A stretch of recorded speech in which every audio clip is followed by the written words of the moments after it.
கண்டிப்பா எடுத்துக்கொள்ளலாம். அதுல வேற எந்த தீங்கு கொடுக்கறதுக்கான ஒரு விஷயமும் கிடையாது. நீங்க நல்ல அந்த கோவில்பட்டி கடலை மிட்டாய் நான் சொல்லுவேன். கோவில்பட்டியில அந்த பாரம்பரியமா செய்யற மாதிரி அதுல சுக்குத்தூள்லாம் போட்டு, வெல்லம், சுக்குத்தூள் போட்டு பண்ணக்கூடிய இந்த மாதிரி ஆர்கானிக் கடைகள்ல எல்லாம் இப்போ விற்பனை செய்யக்கூடிய சிறு சிறு இந்த குறுந்தொழில்களாக நிறைய பேர் செஞ்சு கொடுக்குறாங்க. அதை வாங்கி பயன்படுத்துங்க. ஏன்னா நிறைய பெரிய கடைகள்ல இப்போ சாக்கரின் போட்டு, ஒயிட் சுகர் போட்டு, குளுக்கோஸ் சிரப் பயன்படுத்திலாம் எங்கெல்லாம் ஒரு ஆப்பர்ச்சுனிட்டி வருதோ அதை கிராப் பண்ணதுக்கு மக்கள் முயல்ற மாதிரி அங்கேயும் நிலக்கடலையில சர்க்கரையை போட்டு பண்ணி கொடுக்குறாங்க. அது வேண்டாம்.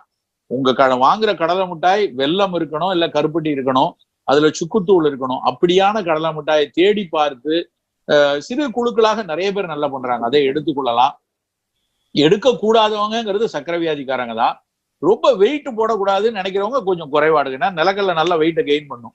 சோ ரொம்ப மெலிந்து இருக்கிற பிள்ளைகளுக்கு எல்லாம் அது கொடுக்கலாம். ஏற்கனவே ரொம்ப குண்டா இருக்கிறோம்